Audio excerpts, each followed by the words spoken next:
اعوذ باللہ من الشیطان الرجیم بسم اللہ الرحمن الرحیم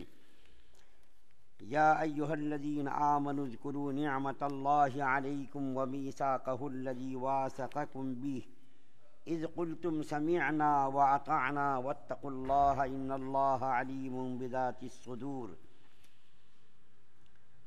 اور تم لوگ اللہ تعالیٰ کے انعام کو جو تم پر ہوا ہے یاد کرو، اور اس کے اس عہد کو بھی جس کا تم سے معاہدہ کیا ہے جبکہ تم نے کہا تھا کہ ہم نے سنا اور مان لیا۔ اور اللہ تعالیٰ سے ڈرو، بلا شبہ اللہ تعالیٰ دلوں تک کی باتوں کو پوری طریقے سے جانتے ہیں، خبر رکھتے ہیں۔ سورہ مائدہ کی آیت نمبر 7 آپ کے سامنے پڑھی گئی۔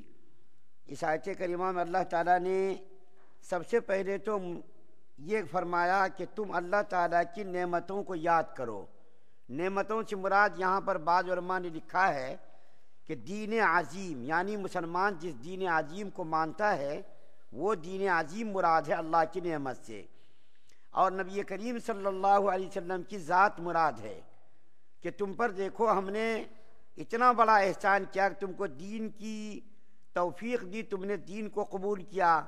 اور اس کے بعد پھر نبی کریم صلی اللہ علیہ وسلم کو تمہارے درمیان بھیجا۔ اس سے بڑی نعمت اور کچھ ہو ہی نہیں سکتی۔ اس کے بعد دوسری چیز اس آیت کریمہ میں اللہ تعالیٰ نے فرمایا کہ یاد کرو اس کے اس عہد کو بھی جس کا تم سے معاہدہ کیا گیا ہے۔ اس سے مفسرین نے بہت سارے معنی مراد لیے ہیں، ان میں سے ایک معنی تو یہ مراد لیا ہے کہ جب کوئی مسلمان ایمان قبول کرتا ہے تو ایمان قبول کرنے کے ساتھ ہی اس بات کا وہ عہد کرتا ہے کہ ہم سنیں گے، مانیں گے، اس کے اوپر عمل کریں گے، اور عمل کر کے اس دین کی بات کو دوسروں تک پہنچائیں گے۔ جب کوئی مسلمان ایمان قبول کرتا ہے تو ایمان کی قبولیت کے ساتھ اس کا اقرار اور عہد بھی کرتا ہے کہ یا اللہ ہم آپ کے ان تمام باتوں کو جو تیرے نبی صلی اللہ علیہ وسلم کے ذریعے مجھ کو ملی ہیں ان باتوں کو سنیں گے، مانیں گے، عمل کریں گے، اور اس کے بعد پھر اس کو دوسروں تک پہنچائیں گے بھی۔ صحابہ کرام کہتے ہیں یہی ہم لوگ کرتے تھے، جب ایمان قبول کرتے تھے تو اسی کا عہد کرتے تھے ہم کہ ہم سنیں گے بھی، مانیں گے بھی، اور مان کر کے عمل بھی کریں گے، اور اس کو پھر دوسروں تک پہنچائیں گے۔ لیکن یہودی لوگ کیا کرتے تھے؟ وہ لوگ کہتے سمعنا وعصینا، ہم نے سنا لیکن مانیں گے نہیں۔ لیکن صحابہ کرام کی شان دیکھیے، انہوں نے کہا کہ ہم سنیں گے بھی، مانیں گے بھی، عمل بھی کریں گے، اور اس کے بعد پھر اس کو دوسروں تک پہنچائیں گے بھی۔ دوسرا معنی یہ مراد مفسرین نے معنی بیان کیا ہے کہ یہودیوں سے اللہ تعالیٰ یہاں خطاب کر رہے ہیں۔ یہودیوں سے جو عہد لیا گیا تھا، اور وہ عہد یہ تھا کہ تمہاری زندگی میں جب نبی کریم صلی اللہ علیہ وسلم تشریف لائیں تو ان کے اوپر تم ایمان لانا، اور اس کے اوپر جو کتاب نازل ہونے والی ہے اس کو بھی تم ماننا، اور اس رسول کی تم اطاعت و فرما برداری بھی کرنا، اس کے ساتھ ساتھ اس کی مدد بھی کرنا، اس کا اقرار بھی کرنا، مدد بھی کرنا، نصرت بھی کرنا۔ یہ بعض لوگوں نے معنی مراد لیا، اور بعض لوگوں نے معاہدہ سے اور اقرار سے یہ مراد لیا ہے کہ جب حضرت آدم علیہ السلام کو اللہ تعالیٰ نے پیدا کیا تو اس کی پشت سے جتنی بھی روحیں پیدا ہوئیں اور قیامت تک جو انسان پیدا ہونے والے، تو ان تمام کی روحوں کو آدم علیہ السلام کی پشت سے اللہ تعالیٰ نے نکالا۔ پشت سے اللہ تعالیٰ نے روحوں کو نکالا، جو قیامت تک روحیں پیدا ہونے والی، انسان پیدا ہونے والے، تو ان کو پیدا کر کے اللہ تعالیٰ نے ایک جگہ جمع کیا، اور جمع کر کے اللہ تعالیٰ نے ان روحوں سے یہ اقرار لیا اور پوچھا کہ الست بربکم، کیا میں تمہارا رب نہیں ہوں؟ تو تمام روحوں نے اس کا اقرار کیا، قالوا بلا، بے شک آپ ہمارے رب ہیں۔ اب اسی عہد کو اللہ تعالیٰ دنیا میں نبیوں کے ذریعے یاد دلا رہے۔ 1,24,000 پیغمبروں کو دنیا کے اندر بھیجا، اور اسی عہد کی تجدید کرنے کے لیے، اور اسی عہد کی یاد دہانی کے لیے، اسی عہد کو ذہن کے اندر دوبارہ بیٹھانے کے لیے اللہ تعالیٰ نے نبیوں کو بھیجا کہ تم نے جو عالم ارواح میں اللہ تعالیٰ سے عہد کیا تھا ربوبیت کا، الوہیت کا، اس عہد کو یاد کرو، اور اگر تم نے اس عہد کو یاد نہیں کیا تو تم خلاف ورزی کرو گے۔ اس کے بعد پھر آخر میں اللہ فرمایا واتقوا اللہ، کہ اللہ تعالیٰ نے تمہارے اوپر جو نعمتیں نازل کی ہیں اس کے اوپر مغرور مت ہونا۔ جو ایمان اللہ تعالیٰ نے تم کو دیا ہے یا کوئی اور باطنی دولت دی ہے یا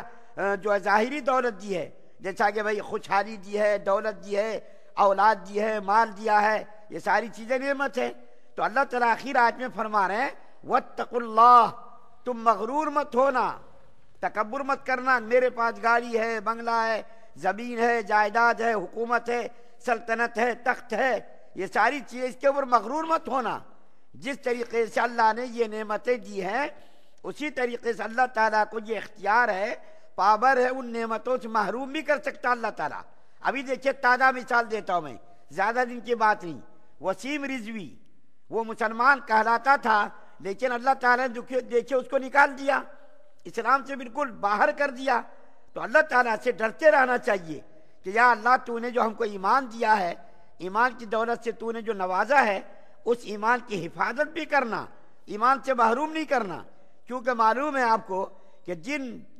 جس کے پاس پیسہ ہوتا ہے وہیں پر چور جاتا۔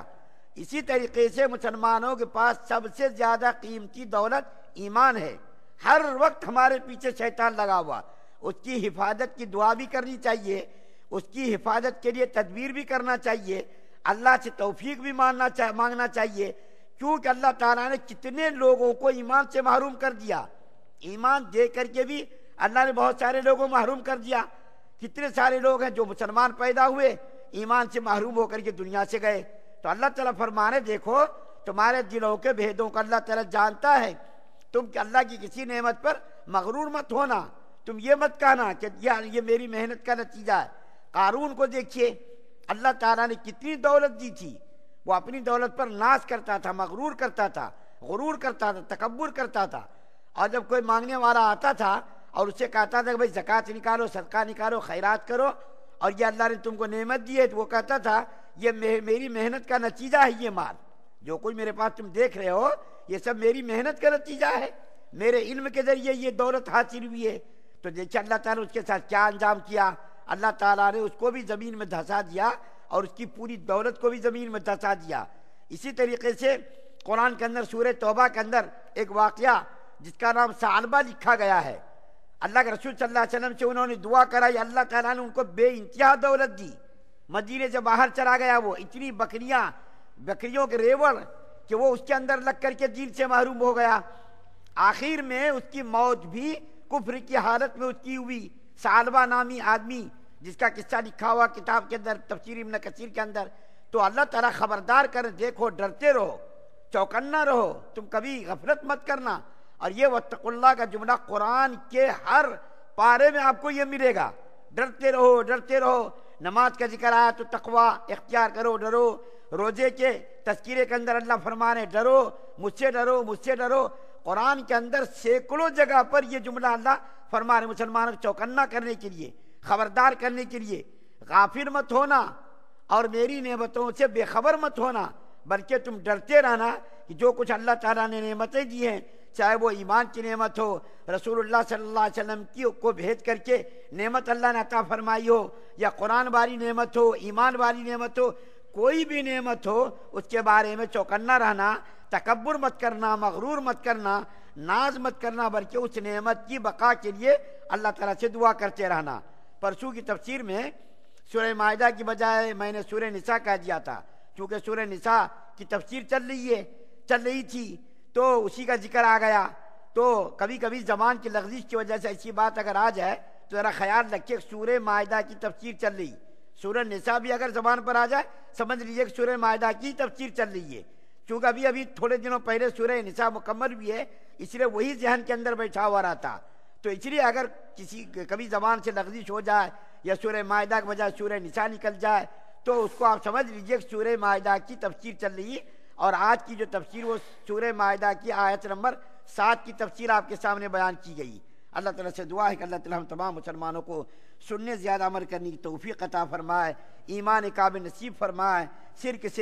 سے، کفر سے، نفاق سے، بدنیتی سے، بد اخلاصی سے اور برے اخلاق سے ہم سب کی حفاظت فرمائے۔ سبحان اللہ و بحمدہ، سبحانک اللہم و بحمدک، و نشہد ان لا الہ الا انت